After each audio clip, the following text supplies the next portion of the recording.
నమస్తే అండి. సోమశేఖరం సార్. అయితే అసలు మొదటిసారిగా అమ్మవారి పాదాన్ని మీరే చూసారు. మీకే కనిపించిందంటూ కూడా చెప్తున్నారు. అసలు చూడగానే మీకెలా అనిపించింది? అసలు ఏం జరిగిందసల? ఆ రోజు పడి పూజకెళ్ళొచ్చాం సార్. 9:30 టైంలో మేము పడి పూజకి బయలుదేరాము. డోర్స్ దగ్గరికేసినాం. డోర్లు చాలా వెయిట్ ఉంటాయి. పిల్లలు నువ్వు దుబ్బి బయటికి లోపలికి వచ్చేంత దూరం ఉండే చాలా వెయిట్ ఉంటాయి డోర్స్. దగ్గరికేస్తే మేము తీయడానికి కూడా 2 సెకండ్లు పడతది. పడి పూజకెళ్ళాము. పడి అయిపోయిన తర్వాత అల్పారం చేసేసి స్వాములం వచ్చినాం. అందరు నలుగురం స్వాములం వచ్చినాం ఫస్ట్. ఫస్ట్ ఇద్దరు స్వాములు ఏం చేశారంటే డోర్ ఓపెన్ చేసారు. మేము ఎప్పుడు గత కొన్ని సంవత్సరాల నుంచి డోర్లు క్లోజ్ ఉన్నప్పుడు మేము డోర్ లాక్ చేస్తాం. సప్పట్లు కొట్టి డోర్ ఓపెన్ చేస్తాం. ఏమన్నా ఉంటే గిన వెళ్ళి ఆ ఉద్దేశంతో మేము వచ్చినామన్న నమ్మకాన్ని ఇట్లా లాక్ చేస్తాం అన్నమాట. మా స్వామి ఏం చేసిండు, ఒక స్వామి దాని ముందు ఓపెన్ చేసిండు. సో డైరెక్ట్ దర్శనం భయపడి బయటకు వచ్చేసిండు. స్వామి అనగానే నేను వచ్చేసాను. చూసినాక ఒక రకమైన వైబ్రేషన్ ఉంది. 2 నిమిషాలు మాకంతా గూస్ బంప్స్ వచ్చేసినాయి. 5 నిమిషాలు కూర్చుండిపోయాను. మాకు అర్థం కాలే ఫస్ట్. ఇప్పుడు జరిగిన సంఘటన ఇది. ఇంకోటి ఏంటంటే పోయేటప్పుడు బండారు కానీ అంటే బండారు అంటే పసుపు ఎక్కడ లేకు క్లీన్ నీట్ ఉంటుంది, అంతా నీట్ చేస్తాం ఎప్పుడు కూడా మేము. అది చల్లినట్టు ఉండే యాక్చువల్లీ అందులో మన పసుపు దానిలో ఫింగర్ ప్రింట్స్ ఉండే. ఇట్లా తీసి చల్లినట్టు ఉండే. అది కూడా మేము పంతులు గారికి చెప్పినాము. మేము మా లేడీస్ ఉంటారు కదా, అందరు అమ్మాయిలు వచ్చే వరకు వాళ్ళు డిస్టర్బ్ చేశారు. అది కూడా ఉండేది ఉంది. చలినట్టు ఉంది క్లియర్ గా. ఎవరైనా చిన్నపిల్లలు చేపెట్టినంటే హైట్, చాలా హైట్. ఓకేనా స్వామి, చలినట్టు ఉంది. ఫస్ట్ మేము భయమైంది స్వామి. 5-10 నిమిషాలు మాకు అర్థం కాలేదు. స్వామికి వెంకటరమణ స్వామికి పొన్న వెంకటరమణ గారికి ఫోటో షేర్ చేసినాం, వాట్సాప్ చేసినాం. ఏం అర్థం కాలేదు ఫస్ట్. ఇదేం వైరల్ చేయకుండా అని చెప్పినాం. ఫస్ట్ ఏంటి తెలుసుకోవాలి కదా మనకు కూడా క్లారిటీ. మాకైతే ఆ వైబ్రేషన్ కనిపించింది. మనం చెప్తే కూడా పబ్లిక్ అర్థం కావాలి. ఎవరికైనా చెప్తే కూడా అరే ఇది కాంట్రవర్సీ ఉంటుందని చెప్పేసి ఆయన ఫోన్ చేసి నైట్ ఎవరు రాలేదు, ఎవరు చూడలే కూడా ఫస్ట్. ఆ నైట్ అంతా భయంతోనే పడుకున్నాం. పైన వెళ్ళాము. ఎవరికి నైట్ కింది కూడా దిగలేము. నైట్ ఎప్పుడన్నా ఎవరైనా స్వాములు దిగితే ఆయన కూడా ఒక మనిషి వస్తాం కంపల్సరీ. ఎందుకంటే ఇక్కడ 20 సంవత్సరాల నుంచి ఉంటాం మేము. ఇక్కడే ఉంటాం మేము. సన్నిధానం ఇది. ఇక్కడ అయ్యప్ప పడి పెట్టుకుంటాము. అది మేము పడుకునే రూమ్. ఇక్కడ గజ్జల సప్పుడు వస్తుంది రెగ్యులర్గా. మంగళవారం ఫ్రైడే వస్తుంది ఖచ్చితంగా. ఈ అమ్మ తల్లి అని జరుపుకుంటాము. ఆమెను శరణ తలుచుకుంటే మళ్ళీ వెళ్ళిపోతుంది. అట్లా మాకు 15 సంవత్సరాలు జరుగుతుంది.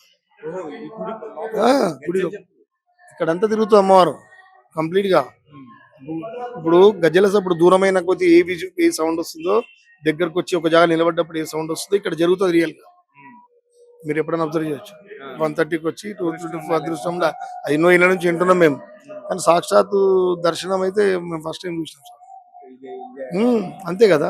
పొద్దున్న లేచి మేము డోర్లు వేస్తాం. అప్పుడు ఎటువంటి ప్రాబ్లం ఉండదు మాకు. అమ్మవారు ఎటువంటి బస్తీలో తిరుగుతుంది. అమ్మవారు ఇట్లా వచ్చి వెనక ఈ లేన్ లోపలికి అక్కడ నుంచి లాలో ఇట్లా తిరిగేసి మళ్ళీ ఇక్కడికి వస్తుంది. 1 అవర్ అవుతుంది ఆమె రావడానికి. తిరిగి ఇక్కడికి వస్తుంది. ఇక్కడికి వచ్చేసరి గజ్జల సప్పుడు ఆగిపోతే అప్పుడు రిలాక్స్ అనుకుంటాం.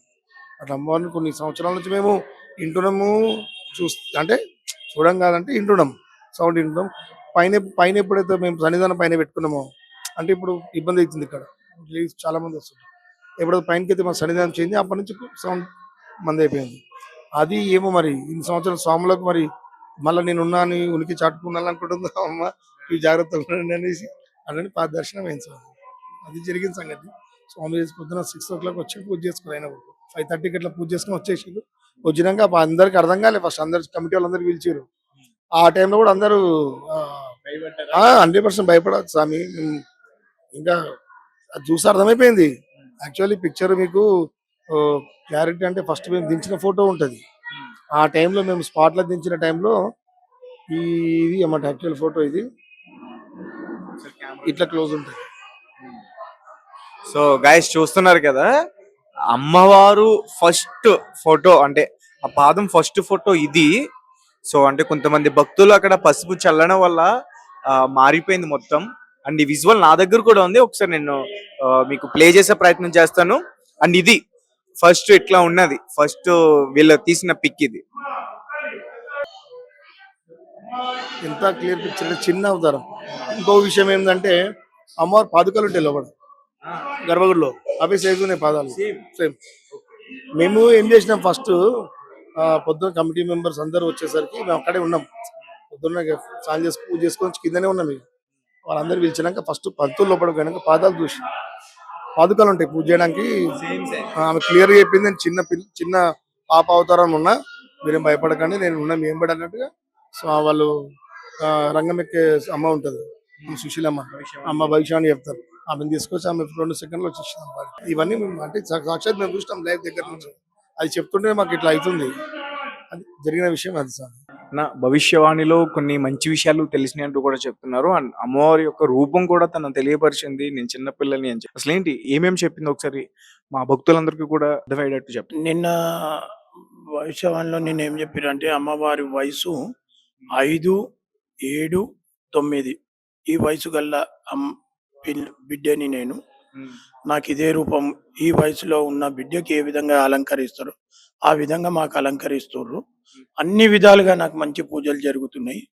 ఇంత పూజలు జరుగుతుంటే ఇది వదులుకొని ఇంకెక్కడ పోతా, నేను ఎక్కడ పోను, ఇక్కడనే ఉంటా, అన్ని విధాలుగా కాపాడుకుంటా అని చెప్పడం జరిగింది. రెండవది ఏంటిదంటే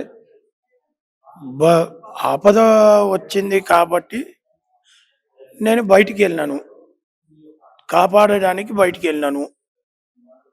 నేను తిరిగి మళ్ళీ దేవాలయానికి వచ్చినాను. ఏ రోజైతే నా పాదము దేవాలయం బయట కనిపిస్తే ఆ రోజు నేను తిరిగి దేవాలయానికి రాను అని ఈ మాట చెప్పడం జరిగింది. మాకు బోనాలు ఉత్సవాలు, దసరా నవరాత్రి ఉత్సవాలు చాలా సంతోషకరంగా చేసిర్రు. మాకు ఇక నుండి శుక్రవారం, మంగళవారం 2 రోజులు ముక్కు పుడక పెట్టి అమ్మవారు అభిషేకం చేయించమన్నారు. ఖచ్చితంగా మేము గతంలో శుక్రవారం చేసేవాళ్ళము. ముక్కు పుడక మా అమ్మవారికి పెట్టలేము. ఇప్పుడు ముక్కు పుడక నిన్న ఒక భక్తురాలు చేయిస్తా అని ఫోన్ చేసి చెప్పడం జరిగింది. చెన్నైలో ఉన్నారు ప్రస్తుతం వారు. రేపు దేవాలయానికి వస్తా అన్నారు. వారు ముక్కు పుడక చేయిస్తా అన్నారు. ఇక నుండి ముక్కు పుడక పెట్టి అమ్మవారికి అభిషేకం జరుగుతుంది. ఇంకొక భక్తురాలు ప్రతి మంగళవారం తానే అభిషేకానికి పూర్తి ఖర్చు బాధ్యత తీసుకొని తాను చేయిస్తానని చెప్పడం జరిగింది. భక్తులు ముందుకొస్తారు. అమ్మవారు కోరిన కోరికలన్నీ కూడా చేయడానికి సిద్ధంగా ఉన్నారు. దేవాలయ కమిటీ అందరం కూడా అన్ని విధాలుగా సిద్ధంగా ఉన్నాము చేయడానికి. మేము అయితే అన్న నాకేమనిపించిందంటే అసలు మన హైదరాబాద్ లో టెంపుల్స్ పైన, అమ్మవారి విగ్రహాల పైన అటాక్స్ జరుగుతున్నాయి, తగ్గినాయి. ఇప్పుడు సడన్ గా ఇది చూసిన తర్వాత కొంచెం భక్తుల్లో కూడా ఒక పాజిటివ్ వైబ్ అనేది వచ్చింది. సో దీన్ని ఎలా చూడొచ్చు అంటారు మీరు? నల్లపోచమ్మ అమ్మవారు అంటే శివునికి పార్వతి అమ్మవారికి మొదటి సంతానం. ఈ మాట నిన్న భవిష్యవాణిలో వారు చెప్పిన మాట. అమ్మవారే స్వయంగా నిన్న చెప్పడం జరిగింది. శివునికి పార్వతికి మొదటి సంతానము నల్లపోచమ్మ. ఈ విగ్రహాలు దాడులన్నీ ఎక్కడ జరుగుతున్నాయి? చెల్లెల మీద జరుగుతున్నాయి, అమ్మవారి విగ్రహాల పైన జరుగుతున్నాయి, నవగ్రహాల పైన జరుగుతున్నాయి, శివుని విగ్రహాల పైన జరుగుతున్నాయి. బహుశా అలాంటి సంఘటన మొన్న రాత్రి ఏదన్నా ఇక్కడ ఉన్నటువంటి పురాతనమైన దేవాలయాల జరుగుతుండేనేమో. అందుకోసమే ఈ అమ్మ నల్లపోచమ్మ ఆ ఆపదని కాపాడడానికి, హిందువుల మనోభావాలు కాపాడడానికి బయటికి రావచ్చు. అలాంటి ఎందుకంటే ఇక్కడ గతంలో ఇక్కడనే రక్షాపురంలో జరిగింది. ఇప్పుడు ఈ పక్కనే పురాతనమైన వెంకటేశ్వర స్వామి దేవాలయం ఉన్నది, శివాలయం ఉన్నది, లాల్ దర్వాజా మహంకాళి దేవాలయం ఉన్నది. దాడి చేసే వాళ్ళ ఉద్దేశము మతానికి, ఒక మతాన్ని కించపరిచే విధంగా, ఒక మానవభావాలను దెబ్బతీసే విధంగా వాళ్ళు దాడి చేస్తారు. అలాంటిది ఏదైనా చేస్తాను వాళ్ళ ఒక ప్లాన్ ఉండొచ్చు. అలాంటి దుష్ట శక్తులని అంచివేయడానికి మా అమ్మవారు బయటికి వెళ్ళి ఉండొచ్చు. ఆపద అంటే అది గిట్ట కావచ్చు. ఇప్పుడైతే కరోనా లేదు, ఎటువంటి వైరస్ లేదు, ఏ ఆపద నుంచి కాపాడుతుంది పాత బస్తిలా? హిందూ దేవాలయం పైన మరొకసారి ఏదైనా జరగాల్సింది కాపాడడానికి బయలుదేరింది అనుకోవచ్చు. అసలేంటి ఇప్పుడు ఆ మీరు మొత్తం కూడా అది ప్రతిష్ఠ చేయడానికి కూడా సిద్ధమయ్యారు. చాలా పెద్ద పెద్ద మొత్తంలో అంటూ కూడా చెప్తున్నారు. ఏంటి ఎప్పుడు స్టార్ట్ చేస్తున్నారు? యాక్చువల్గా మేము రేపు ప్రతిష్ట అనుకున్నాము. మా అమ్మవారి దేవాలయము విగ్రహ ప్రతిష్టాపన హంపి విరూపాక్షి విద్యారణ్య భారతి వారు స్వామీజీ గారు చేశారు. మాకు 4-5 రోజుల నుంచి స్వామీజీతో ప్రయత్నం చేస్తున్నాం. అందుబాటులో లేరు. ఈరోజు అందుబాటులోకి వచ్చారు. రేపటి ప్రతిష్టని వాయిదా చేసుకున్నాము. ఎందుకంటే హంపి స్వామీజీ పీఠాధిపతులు వారి చేతుల మీదుగా ఈ పాదాల ప్రతిష్టాపన జరుగుతుంది. అంగరంగ వైభవంగా ఇంకొక ఉత్సవాన్ని ఇంకొక పండుగ రూపంగా పాత బస్తీ మొత్తం కదిలొచ్చే విధంగా ఈ ప్రతిష్ఠించడం జరుగుతుంది. స్వామీజీ గారు త్వరలో ఒక 2-3 రోజుల్లో మంచి దినము, మంచి గడియలు, సమయము చూసి ఒక సమయం ఇస్తారు. ఆ సమయంలో అంగరంగ వైభవంగా అమ్మవారి పాదుకలు ప్రతిష్ఠించడం జరుగుతుంది.